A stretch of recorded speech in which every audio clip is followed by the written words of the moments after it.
में कैडेट और जब जूनियर होते हैं तब तो सिर्फ खेलने से मतलब होता है कि खाना मिल जाए और अच्छे से नींद मिल जाए, लेकिन सीनियर में आते हैं तो आपकी रिस्पॉन्सिबिलिटीज बढ़ जाती हैं, लोग आपको वॉच आउट करने लग जाते हैं जब भी आपका कंपटीशन होता है। तो तभी, और जब हम ग्रो होते हैं तभी हमें काफी चीजें समझ में आती है, दुनिया समझ में आती है कि हमें किस नजर से देख रही है, क्या से क्या। क्योंकि पहले तो हमें फैमिली प्रोटेक्ट कर रही होती है जब हम ग्रो कर रहे होते हैं, लेकिन जब हम सीनियर हो जाते हैं तो एक हमारा खुद का रिस्पॉन्सिबिलिटी हो जाता है दुनिया को अपनी नजर से देखने का, अपने अनुभव से सीखने का। तो वो टाइम पीरियड में मैंने ये सब देखना स्टार्ट किया। और मुझे एक एज ए फीमेल एथलीट एक चीज काफी फील होती है, हमेशा फील होती है कि अगर कोई फीमेल एथलीट ऐसे बोले कि हाँ कि ये गलत है, तो लोगों को इतना पेन होता है उस चीज से कि ये महिला होके इतना कैसे बोल सकती है।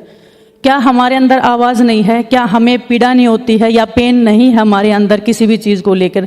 क्या हमारा पर्सपेक्टिव नहीं हो सकता किसी भी चीज को लेकर? तो जब भी मैं जैसे कभी बोलती हूँ कोई भी चीज अगर गलत होती है, तो ऐसा नहीं है कि मैं बाहरी दुनिया के लिए बोलती हूँ। अगर मेरे घर में भी कोई गलत करता है तो उस पर भी मेरी आवाज उठती है। और वो मेरी फैमिली से ही आया है मुझे, क्योंकि मेरी मदर ने मेरे को ग्रो किया है। तो मेरी माँ जब भी कोई गलत करता, चाहे कितनी ही मुश्किल आए, ये पता है कि यहाँ पे कुछ भी हो सकता है लाइफ में। आपके 3 बच्चे हैं, उनको बाद में कौन देखभाल करेगा अगर आपको कुछ भी हो गया? लेकिन वो कभी डरी नहीं इस चीज से। उनको ये था कि नहीं, गलत है तो बोलना चाहिए, अगर हम नहीं बोलेंगे तो हमारे लिए कोई नहीं बोलेगा।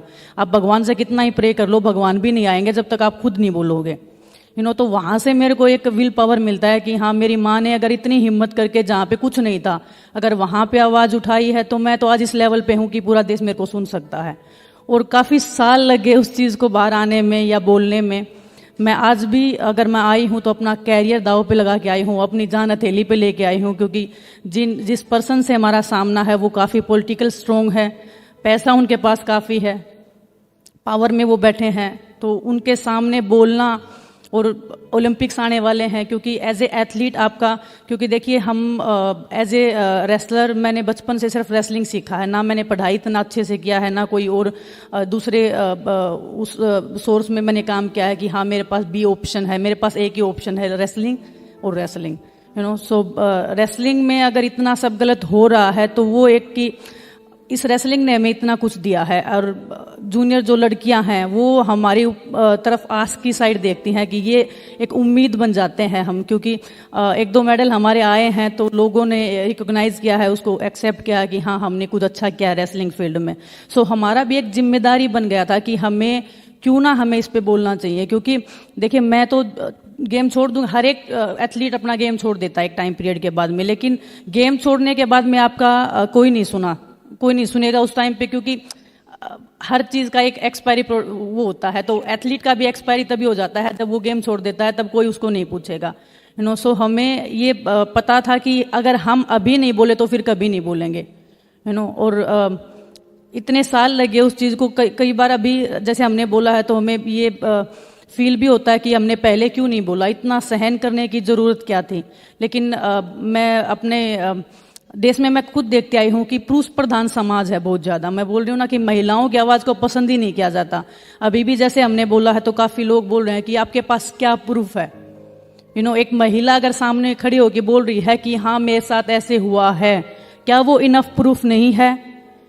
क्या अगर कोई भी अगर आपके साथ में बदतमीजी करता है, जैसे अगर हम किसी मार्केट में जा रहे हैं या किसी भी पब्लिक प्लेस में हम जा रहे हैं, तो क्या कोई आपके साथ छेड़खानी करता है, आप कैमरा ऑन करके आप रिकॉर्ड करेंगे कि एक बार प्लीज मेरे साथ करिए और मैं आपको रिकॉर्ड करके मैं वो प्रूफ बनाऊंगी? सबसे पहले तो मैं एक पॉइंट बताना चाहूंगी, जैसे कि विनेश ने बताया कि प्रूफ मांग रहे हैं, हमें बहुत सारी लड़कियों ने बताया और बहुत सारी लड़कियां आगे आई भी हैं। तो क्या हम इतने साल, मुझे 18 साल हो गए रेसलिंग करते हुए, और 18 साल से मैं देख रही हूँ, मैं बस में ट्रैवल कर रही हूँ तो मैं देख रही हूँ लड़कियों के साथ मिसबिहेव, अपने रेसलिंग कैंप्स में देख रही हूँ। और हमने अब इतनी हिम्मत जुटा के ये काम किया है। आप देखिए कौन कौन वहाँ बैठा था, ओलंपिक मेडलिस्ट से लेके हर एक मेडलिस्ट वहाँ बैठा था। क्या हम इतने बड़े प्लेटफॉर्म वहाँ जाके हम झूठ बोलेंगे क्या? अपना करियर दाव पे लगा के, अपनी जान दाव पे लगा के हम वहाँ सिर्फ झूठ बोलने के लिए बैठे हैं? तो अभी ये बातें आगे आती है ना कि प्रूफ होना चाहिए, वरना तो कुछ नहीं होगा।